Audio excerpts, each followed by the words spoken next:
روي عن سيدنا مالك بن دينار رضوان الله عليه، يقال ان هو كان متجوز ست متعبه تعباه في حياته، يعني بتعمل مشاكل كتير. من كتر مشاكل الست ديت لدرجه ان الناس قالوا له طلقها واتجوز غيرها. قال لهم انا خايف نطلقها غيري يبتلى بيها وهي تفتن في دينها. يا الله على الادب، فينكم يا رجاله العالم؟ الست متعبه، وده مالك رضوان الله عليه ابن دينار الرجل الصالح، وربنا ابتلاه بزوجه متعبه لدرجه ان الناس كانت بتسمع صوتها والمشاكل اللي بتعملها معاه. فالناس شرعوا عليه قالوا له طلقها. قال لهم انا خايف نطلقها غيري يبتلى بيه وهي تفتن في دينها. لا انا هنصبر عليه، اللهم اجعلنا من الصابرين يا رب. في يوم من الايام الست دي قالت له يا مالك روح اشتري لنا الدقيق عشان نخبزه. خلي بالك يا حبيبي، روح اشتري لنا الدقيق عشان نخبزه.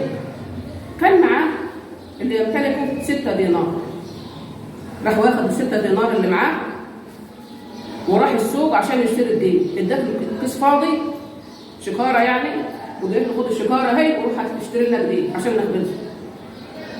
لما دخل السوق لقى واحده قاعده بتعيط. بقول لها انت بتعيطي ليه؟ قالت له انا جاريه عند فلان، يعني هي عبده عند حد من الناس، وستي ادتني 6 دراهم عشان نشتري لها طلبات البيت، ضاعوا مني، انا خايفه نرجع تضربني. راح مطلع ال6 دراهم اللي معاه وراح مديهم لي. على كده مش هيعرف يجيب دقيق،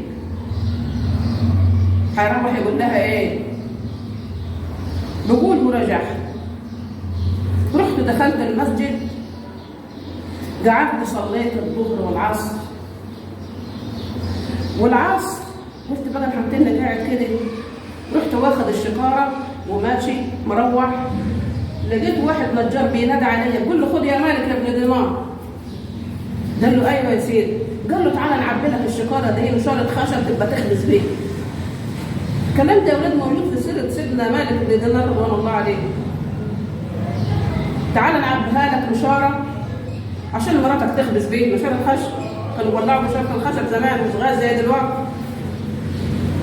فعبى له الشكاره نشاره خشب وروح بها مليانه برضه. من خوفه من مراته راح حاططها فتح الباب كده وحاططها وطلع جاري ماشي رجع الجامع تاني. وخايف تقول له انا بعتك تجيب دقيقه، انت جايب نشاره خشب نعمل بها ايه من غير دقيقه؟ قاعد في المسجد صلى المغرب والعشاء، وهو قاعد من بعد العصر لحد العشاء يجي الوقت يصليه ويقعد يصلي على سيدنا عليه الصلاه والسلام ويقول اللهم صل على محمد بقدر حبك فيه، اللهم بقدر حبك فيه فرج عني ما انا فيه.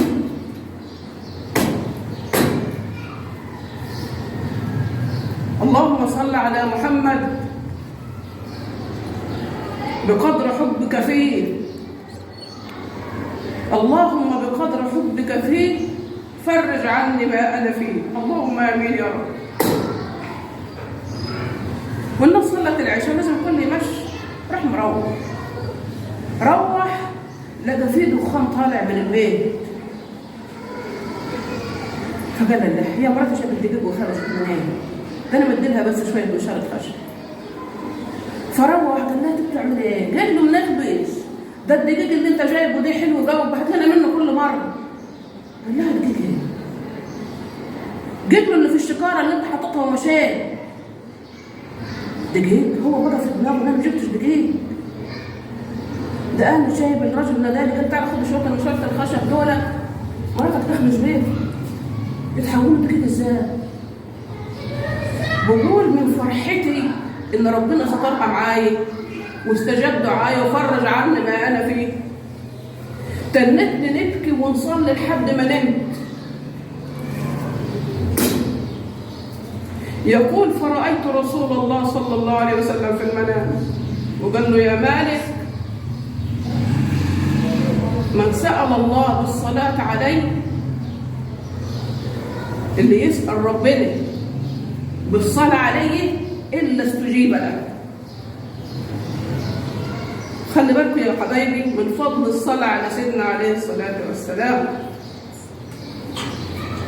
بقول له يا مالك اللي يسأل ربنا بالصلاة عليه لازم ربنا هيستجيب دعاءه.